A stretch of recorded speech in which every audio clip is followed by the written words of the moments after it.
At number 10, we have Kevin Martin, who across his entire career averaged 17.4 points, 3.2 rebounds, and 1.9 assists for multiple different franchises, but having his longest tenure for the Sacramento Kings. Averaging 20 or more points 6 times in his career, being a pure scorer from the inside and outside, but not very efficient. That's the one knock that I have on about him. Kind of just a player who took all the shots for a very bad team, since those early Sacramento Kings teams were not very good. But probably fulfilling his winningest role on the 2013 Oklahoma City Thunder, in which he was a great six-man forward. Starters minutes and having a rookie point guard run your offense. AB Williams, good extra. Martin with the triple. Martin baseline, Barry. At number 9, we have Lamar Odom, who averaged 13.3 points, 8.4 rebounds, and 3.7 assists across his entire career, being a decent point forward. Playing for multiple different franchises, but having his longest tenures on the Los Angeles Clippers and the Los Angeles Lakers. Having probably the most winningest role on the Los Angeles Lakers, in which he was a great six-man for. Actually winning that Sixth Man of the Year award in that 2011 season as well. And I think that he was important for both franchises, being a good scorer who could also facilitate a little bit from the forward position, while also being an efficient scorer for those Lakers championships in 2010 and 11. He tries to add on to it, and he 3 on the clock, 2 on the clock, he fires for 3, and Odom down the middle, beats Ori, lays it up and into the dribble. Odom dribbling Ori, throws up a prayer, and it goes in. Days there last August. What a spin by Odom! A left-handed scoop!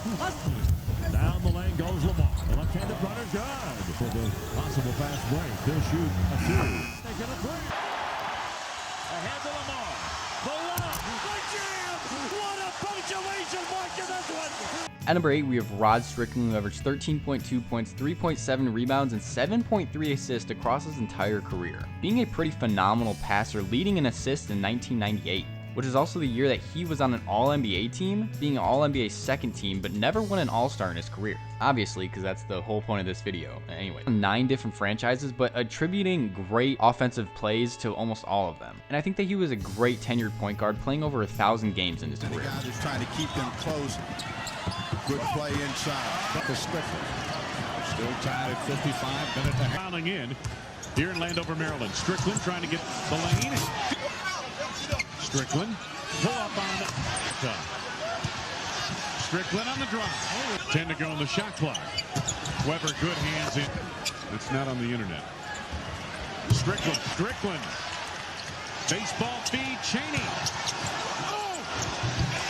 Number 7, we have Al Jefferson, who averaged 15.7 points, 8.4 rebounds, and 1.5 assists across his entire career, being a very skilled post scorer, as you can see from all of these clips. Also making an All-NBA team in 2014, in which he averaged 22 points and 11 rebounds, being 8th in MVP voting. What the hell? Apparently that's what you get when you mention Charlotte Al Jefferson. Only playing for 5 different franchises, but attributing a good backup or starting center for almost all of them, especially those Minnesota, Boston, and Charlotte years. Shoot, got it 2, push shot.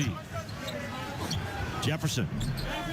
Nobody else has shown up offensively for the Nuggets.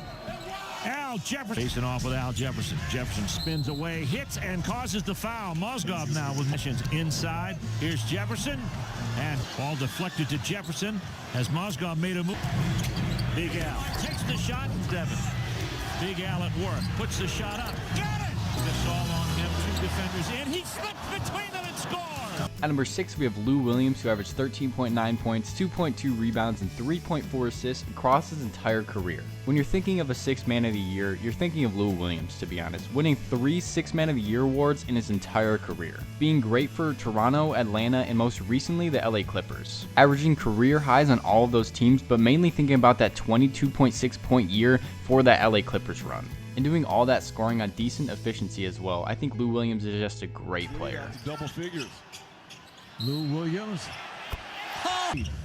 Second unit for the most part. Beautiful shot. Lou Williams down the line to the basket. 1-point game. Got it off and scored it. Lou goes here Last year with knee surgery. Williams a floater on the fly. Kept alive by the Clippers. Williams shooting. Playing ahead of them, but they do have the most home. Lou against Barnes. Loads it up and in. Here comes Williams. At number 5, we have Ron Harper, who averaged 13.8 points, 4.3 rebounds, and 3.9 assists across his entire career, Now, Ron Harper was the best individual player for the Los Angeles Clippers and the Cleveland Cavaliers, but he did the most winning on the Chicago Bulls and the Los Angeles Lakers, in which he won a cumulative 5 championships from. And I mean, it's not like he was sitting the bench, he was the starting point guard for all of those teams, being a great defensive one and a good offensive one, in fact. Okay, maybe not good on offense, but he was decent on offense. Play by Harper. Here's Harper. Kenny Norman to Ron Harper. Jackson. Harper. 11 from the field. Clippers 5 of 8. Stanley Robertson plus Jackson. Harper. Harper for 3. Jackson to the open floor. Harper for 3. From the outside, Ron Harper. At number 4, we have CJ McCollum, who's averaged 19.6 points, 3.6 rebounds, and 3.8 assists across his entire career. Now, we know him mainly for his stint with the Portland Trail Blazers, being that second option to Damian Lillard, but he's also been great for the New Orleans Pelicans for the past 3 years. Honestly, being a pretty flawless scorer for his entire career, averaging 20 or more points 10 times. Also being one of the best 3-point shooters in the league. Another great thing about him is his efficiency and his ability to run an offense, especially being that off-ball or on-ball shooter. Working on his good wraparound. CJ finds some space. Gets the trap. Good. And he'll get it off in time. Yep, gets the roll. DJ losing the ruck. And with the left hand gets the finish. Good pass. Jeremiah on the field. Yes, sir! From CJ for the lead. Got it! Shots to someone else. Gentleman's shot clock. CJ. Great pass. Herb for assist. Definitely a season high. CJ. At number 3, we have Byron Scott, who averaged 14.1 points, 2.8 rebounds, and 2.5 assists across his entire career, spending most of his tenured career with the Los Angeles Lakers, winning 3 championships with them and being their main secondary guard. Also being a very efficient guard, shooting at a 49% clip, especially being a good mid-range shooter and a good inside scorer as well. Overall, giving the 80s and 90s Lakers dynasties a good all-around scorer to elevate their team's scoring ability, and also a pretty decent stealing guard. Every time I see him play, I'm more impressed. Scott. Notice how Stockton fights through the pick, stays with Byron Scott, hits the shot. Good player, too. AC Green misses, tipped up and in by Byron Scott. Come in the game. Quickly, 2-on-1 break. Cooper. Foul. Bill Rafter here at the 4.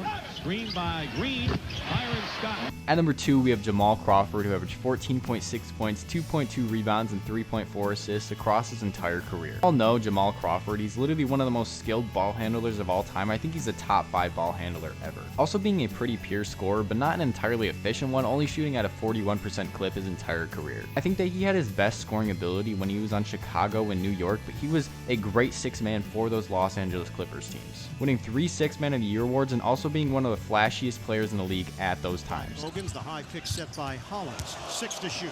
Crawford the ball. Eddie wants it on the block. Crawford takes it across the lane. Does a great job of finding Ray. You're in trouble. Jackson from the corner looks to answer this. Jamal Crawford lost world peace. 4 to shoot. Down to 3. Down to 2. Crawford for the win. And he gets the rebound back and because Lee touched him. Here's Crawford with a shot. Inside Crawford.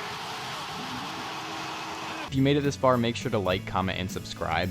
And finally, at number 1, we have Cedric Maxwell, who averaged 12.5 points, 6.3 rebounds, and 2.2 assists across his entire career, having his most memorable time with the Boston Celtics, especially winning that championship and that Finals MVP, and that's really why I put him at number 1. Or sorry, 2 championships. Being the only NBA player in history to win a Finals MVP but never win an All-Star, like that even makes sense. Averaging about 18 points, 10 rebounds, and 3 assists across that entire Finals series.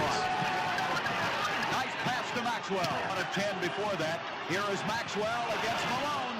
And then Maxwell. Would you bring him back? Well, as soon as he says I can go back. offensive show back together. Maxwell expecting to make a miracle. Need some more. Point guard Maxwell with Marvin Webster.